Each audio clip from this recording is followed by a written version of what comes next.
இயேசு ஜீவிக்கிறார். சுவிசேஷ ஊழியம் வழங்கும் ஜீவ வார்த்தைகள்.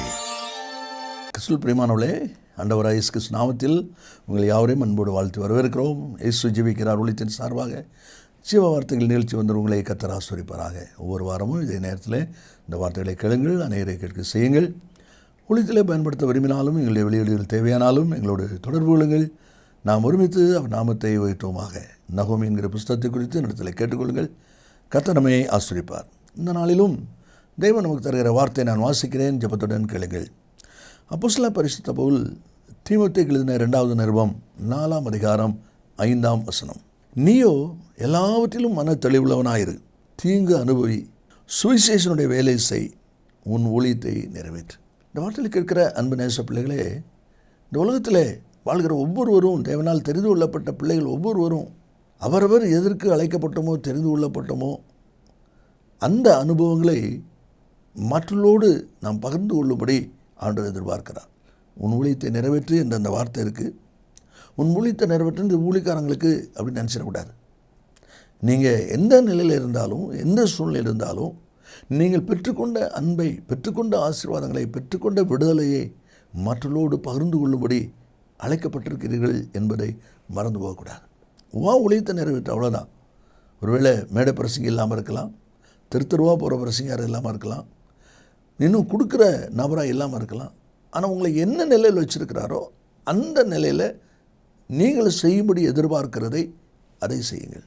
அதனால தான் உன் ஊழியத்தை நிறைவேற்று என்று சொல்ல இந்த வார்த்தை இருக்குது. கணவர் கல்யாண வீட்டில் ரசம் குறைஞ்ச போது அம்மா சொன்னாங்க, ஏசு உங்களுக்கு என்ன சொல்லுகிறாரோ அதன்படி செய்யுங்கள், அது போதும். அதுக்கு நீ கூட்டி குறைச்சி செய்ய வேண்டாம், மாற்றி செய்ய வேண்டாம், பெருசாக நீ செய்ய வேண்டாம். அவர் என்ன சொல்லுகிறாரோ அதை செய்தால் போதும். அதைத்தான் வாசிக்கிறோம். அதான் உன் ஊழியத்தை நிறைவேற்று என்கிற அந்த வார்த்தை. யோபின் புஸ்தகம் 12ஆம் அதிகாரம் 7-8 வசனத்தை நீங்கள் வாசித்தீங்கன்னா அதில் 4 அனுபவங்கள் சொல்லப்பட்டிருக்கிறது. மிருகங்கள், பறவைகள், பூமி, மச்சம். இந்த 4 கேட்டுப்பார், அது காரியத்தை செய்யும், அது விவரிக்கும் என்கிற அனுபவம் அதில் இருக்குது. இன்றைக்கி அதை தான் நம்ம செய்ய போகிறோம். உன் ஊழியத்தை நிறைவேற்று என்று சொல்லுகிறார். உன் ஊழியத்தை நிறைவேற்று என்று கர்த்தர் சொல்லுகிறாரே, யார் யாரை குறித்து ஆண்டவர் இந்த காரியத்தை விதமாய் செய்யும்படி சொல்லியிருக்கிறார் என்பதை தான் நம்ம வாசிக்க போகிறோம். முதலாவது நம்ம அதில் வாசிப்போம். யோனாவின் புஸ்தகம் 1ஆம் அதிகாரம் 17வது வசனத்தை நாம் வாசிக்கும் போது அங்கே விதமாய் வாசிக்கிறோம். யோனாவை விழுங்கும்படி ஒரு பெரிய மீனை கர்த்தர் ஆயத்தப்படுத்தியிருந்தார். அந்த மீன் வயிற்றிலே யோனா ராப்பகல் 3 நாள் இருந்தான். ஆண்டவர் மீனை கூப்பிட்டு மீன்கிட்ட சொல்லிட்டாரு, மீனே கவனம், நினிவேக்கு போன்னு சொன்னேன், அவன் தரிசித்து போய்கிட்டு இருக்கிறான். இப்போ கப்பல்லேருந்து அவனை தூக்கி வெளியே போடுவாங்க, தண்ணிக்குள்ளே போடுவாங்க, நீ உடனே லபக்குன்னு பிடிச்சிக்கிடணும். 3 நாள் அவனை பத்திரமா நீ உன் வயிற்றில் வச்சுக்கிடணும் என்று ஆண்டோடைய வார்த்தை. மீனுக்கு கொடுக்கப்பட்டிருக்க அந்த வார்த்தை நல்லா கவனிங்க. இந்த சமூகத்தை நீங்கள் வாசித்து பார்த்தீங்கன்னா எனக்கு யோசித்து பார்க்குறேன், ஆச்சரியமாக இருக்குது. இப்போ கப்பலில் யோனா இருக்கிறான், அவனை தூக்கி போடுவாங்க, நீ அவனை பிடிச்சிக்க அப்படின்னு சொல்லி கர்த்தர் சொல்லியிருக்கிறார். இந்த மீன் என்ன பண்ணியிருக்குன்னு யோசித்து பாருங்கள். கப்பலில் யோனாவை தூக்கி இந்த பக்கம் போடுவாங்களா, இந்த பக்கம் போடுவாங்களா தெரியாது. எந்த பக்கம் போட்டாலும் கொஞ்சம் பிந்திட்டுனா வேறு மீன் வந்து கொண்டு விடக்கூடாது, இல்லை தண்ணியில் முங்கி அவன் செத்து போயிடக்கூடாது. அப்போ அவன் போட்ட உடனே அவனை பிடிக்கணும். நான் நினைக்கிறேன் அந்த கப்பலை சுற்றி சுற்றி வந்திருக்கோம், இந்தால போடுறாங்களா, அந்தால போட எப்படி போடுவாங்க தெரியாத அப்படின்னு சொல்லி. ஏன் எதுக்காக அப்படி செய்யுது? உன் ஊழியத்தை நிறைவேற்று, கப்பல்லேருந்து தூக்கி போடுவாங்க, நீ பிடிச்சிக்கிடணும் என்பது ஆண்டுடைய வார்த்தை. அதுதான் நம்ம அதில் வாசிக்கிறோம். அந்த 3 நாட்கள் இந்த மீனை என்ன சாப்பிட்ருக்கோம், இது தண்ணி குடிச்சிருக்குமா யோசித்து பாருங்கள். அதை யோசித்து பார்க்குறேன் நான். ஏன்னா நல்ல எப்போ மாதிரி தண்ணி குடித்து சாப்பிட்ருந்தோன்னா வயிற்றுக்குள்ளே இருக்கிறான் மூச்சு பிடிச்சிட்டு போவான். இதுக்கு முன்னே என்னென்னலாம் இறை சாப்பிட்டதோ எல்லாம் ஜீரணிச்சு போகுது. யோனை என்ன செய்யக்கூடாது, ஜீரணிக்கக்கூடாது, அவனை பத்திரமா வச்சுருக்கணும். ஏன்னா 3 நாள் தான் அவனுக்கு நியமிக்கப்பட்டிருக்கு. அந்த 3 நாள் ராப்பகல் வச்சுருக்கணும். உடனே கொண்டு இங்கே இறக்கி விட்டுலாமா? இல்லை, அது கிடையாது. 2ஆம் அதிகாரம் 10வது வசனத்தை நம்ம வாசிக்கும்போது கர்த்தருடைய வார்த்தை மீனுக்கு உண்டாயிற்று. ஆண்டவர் மீனுக்கு கட்டளையிட்டார். அதான் நம்மளை வாசிக்கிறோம். 2ஆம் அதிகாரம் 10வது வசனத்தை நீங்கள் வாசிப்பீங்கன்னா கர்த்தர் மீனுக்கு கட்டளையிட்டார், அது யோனாவை கரையிலே கக்கி விட்டது. பார்த்தீங்களா? அப்போ கர்த்தருடைய வார்த்தை வர்ற வரைக்கும் நீ அதை பத்திரமா வச்சுருக்கணும். ஒருவேளை இது எதை குறிக்கிறது? இந்த மீன் வயிற்றுக்குள்ளே யோனா இருக்கும்போது அந்த மீனுக்கு எப்படி இருக்குன்னு யோசித்து பாருங்கள்.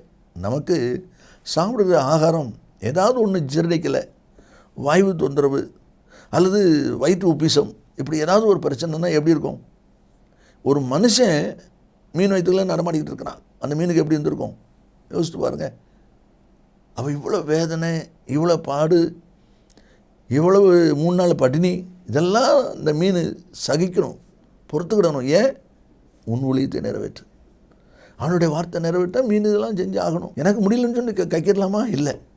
அதனால தான் 57 சங்கீதம் 1 வசனத்தில், எனக்கு இறங்கும் தேவனே எனக்கு இறங்கும், உம்மை என் ஆத்துமா அண்டிக் கொள்கிறது, விக்னங்கள் கடந்து போக மட்டும் உம்முடைய ஷெட்ட நெல்லிலே வந்தடைவேன். விக்னங்கள் கடந்து போக மட்டும், பாடு பிரச்சனை போக மட்டும்.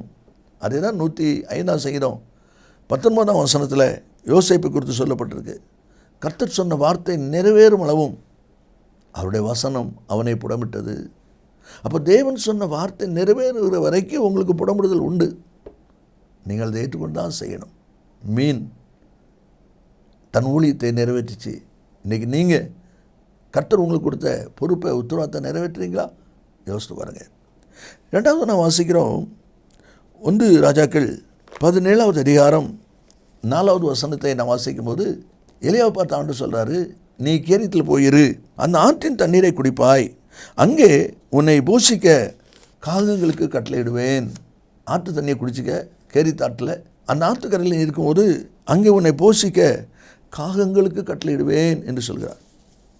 காகங்களுக்கு கட்டளை, காகம் அல்ல, காகங்கள். எத்தனை காகமோ தெரியாது.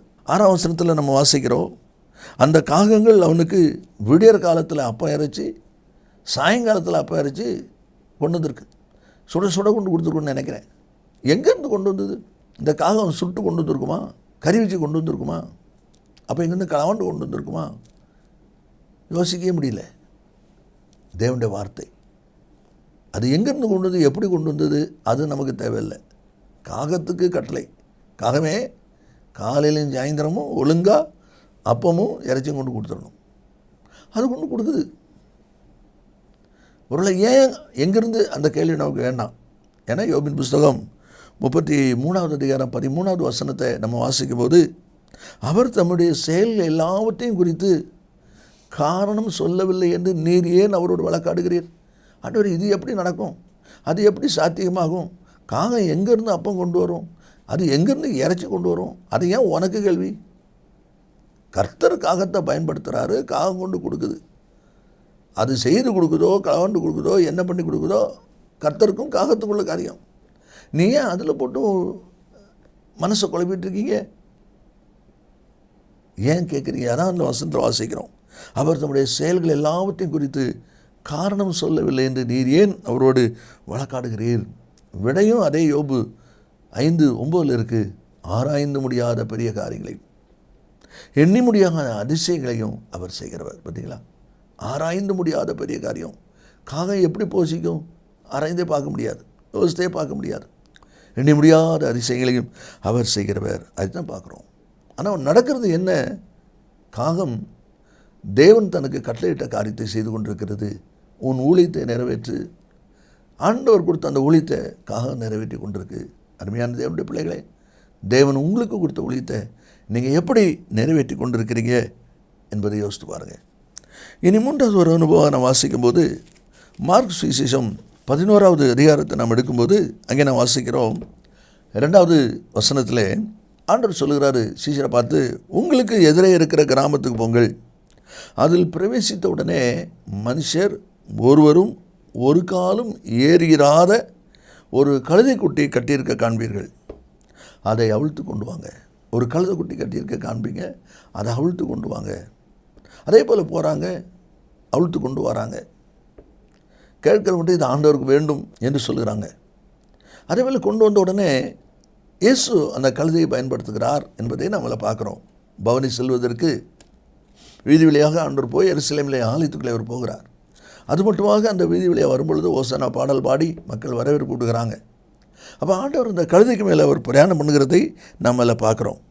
அதில் குறிப்பாக முக்கியமான அனுபவம் என்ன என்பது மிக முக்கியம். என்ன பாருங்கள், 7ஆம் வசனத்தில் அவர்கள் இந்த குட்டியை இயேசுவிடத்தில் கொண்டு வந்து அதேமேல் தங்கள் வஸ்திரங்களை போட்டார்கள், அவர் அது மேல் ஏறி போனார். இன்றைக்கி இயேசுவை சுமக்கிற கழுதை என்பது நம்ம தான் இயேசு சுமக்கிற கழுதை.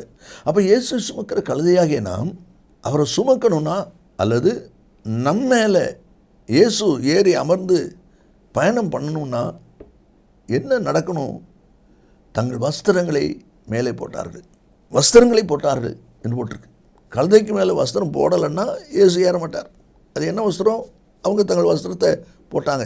ஆவிக்குரிய அனுபவத்தில் நாம் பெற்றிருக்கிற ரட்சிப்பின் வஸ்திரம், துதியின் உடை, இன்னும் நிறைய அனுபவங்கள் அதில் இருக்குது. பட்டுச்சால்வை, சித்திர தைலாடை, இப்படி நிறைய அனுபவங்கள் வஸ்திரங்கள் இருக்குது. மெல்லிய வஸ்திரம், வெண் வஸ்திரம். நீங்கள் என்னென்ன அனுபவம் பெற்றிருக்கீங்களோ நான் பெற்றிருக்கணும். அந்த வஸ்திரத்தை என் மேலே போட்டிருக்கணும், என் மேலே உடுத்திருக்கணும்.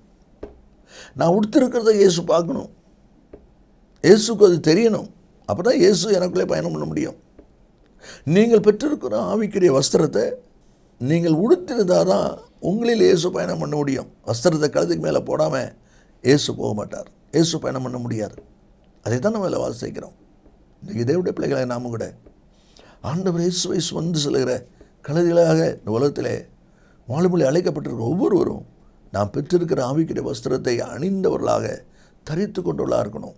ஆண்டவர் திருமண வீட்டில் கேட்கப்பட்ட கேள்வி கவனித்து பாருங்கள். கல்யாண வஸ்திரம் இல்லாமல் இங்கே எப்படி வந்த? அப்படின்னா கொடுக்கப்பட்டிருக்கு. ஆனால் தான் எங்கே கல்யாண வஸ்திரம்னு கேட்குறாங்க. அதுபோல் நாம் பெற்றிருக்கிற ஆவிக்குரிய வஸ்திரத்தை அணிந்திருக்கிற ஒரு அனுபவம் நமக்கு தேவை.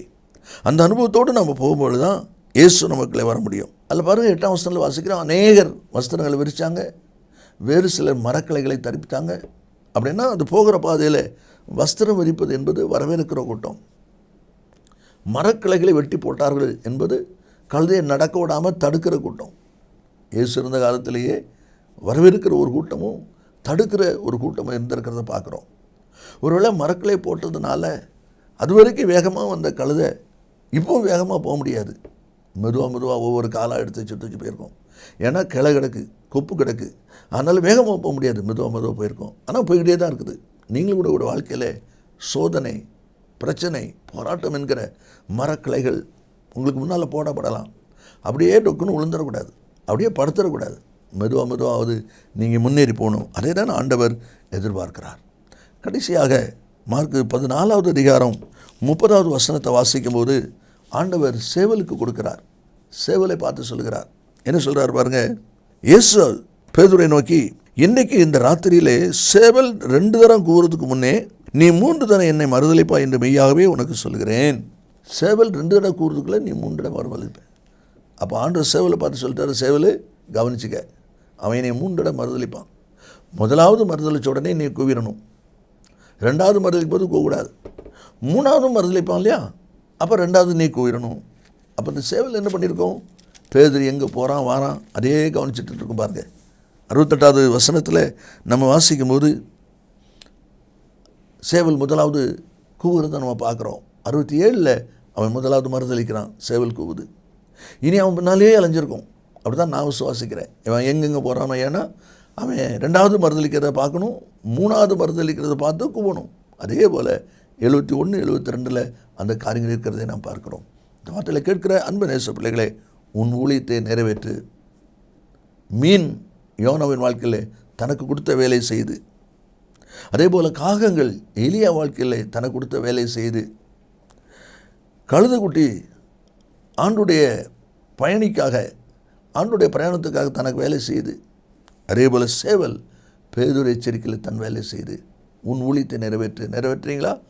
இயேசு சீக்கிரம் வரப்போகிறார். நான் ஜெபிப்போம். நல்ல பிதாவே, உமக்கு நன்றி சொல்கிறோம். இந்த வார்த்தை கேட்டிருக்கிற ஒவ்வொரு பிள்ளைகளும் தேவன் தனக்கு கொடுத்த ஊழியத்தை நிறைவேற்றுகிறோமா என்பதை சிந்தித்து சீர்விட உதவி செய்யும்.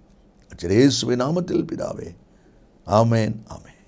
கர்த்தர்களை ஆசீர்வதிப்பாராக. ஆமேன். மேலும் விவரங்களுக்கும் உங்கள் ஜெப தேவைகளுக்கும் நீங்கள் எங்களோடு தொடர்பு கொள்ள வேண்டிய முகவரி ஜீசஸ் லிவ்ஸ் காஸ்பல் மினிஸ்ட்ரீஸ், சகோதரர் John M Jeyaraj, 123A Dohnavur road, Mavadi, Nellai மாவட்டம், தென்னிந்தியா 627107.